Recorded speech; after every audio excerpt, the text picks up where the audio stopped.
High, আমি doctor Vaishali রয়। আজকে আলোচনা করব আমাদের ডিনার টাইমিংয়ের একটুখানি মডিফিকেশান নিয়ে, তা যাতে আমাদের হজমটা ভালো হয়।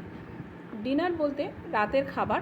আমরা যে বাঙালিরা জেনারেলি রাতের খাবার বেশ রাতের দিকেই খেয়ে থাকি। অধিকাংশ বাঙালির কথা বলছি, সবার কথা নয়।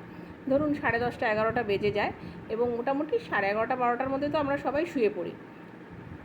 সেই জন্য খাবার যে হজম হয় বা শরীর যে হজম করার যে সময় নেয়, হ্যাঁ, সেটা যদি আমরা খাবারের সঙ্গে সঙ্গে শুয়ে পড়ি তাহলে কিন্তু সেটা শরীরের পক্ষে খারাপ হয়, হজম ঠিক করে হয় না। গ্যাস, অম্বল এগুলো কিন্তু বাঙালির একটা রোগের মধ্যে পড়ে, এটাতে বাঙালিরা অনেকেই ভোগেন।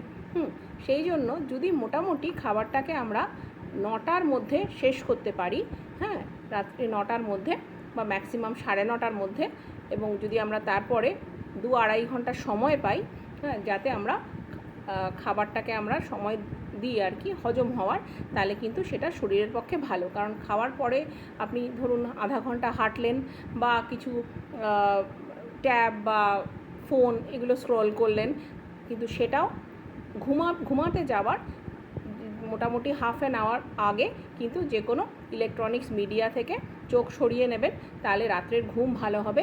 ইফ পসিবল, আমাদের এখানে তো মোটামুটি সারা বছরই গরম থাকে, শীতের কিছু সময় ছাড়া একটা বাথ নিয়ে নেবেন। একটা সুন্দর বাথ যদি আপনি নেন ঘুমাতে যাওয়ার আগে, তাহলে কিন্তু ঘুম আরও ভালো হবে। এতে আমাদের ডাইজেশনও ভালো হবে, শরীর ভালো থাকবে। Thank you.